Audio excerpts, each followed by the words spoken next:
এক ছিল ছোট্ট দুষ্টু খরগোশ। নাম তার টিপু। টিপু সবসময় দৌড়াদৌড়ি করে বেড়াতো।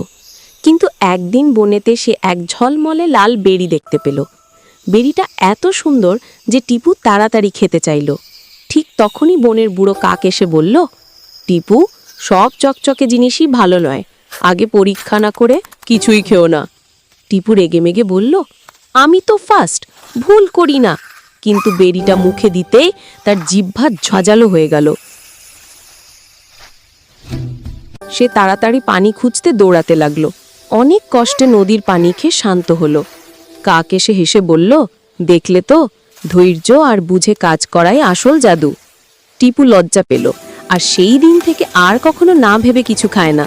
শিক্ষা, যা ভালো দেখায় তা সবসময় ভালো নাও হতে পারে, বুঝে শুনে সিদ্ধান্ত নিতে হয়।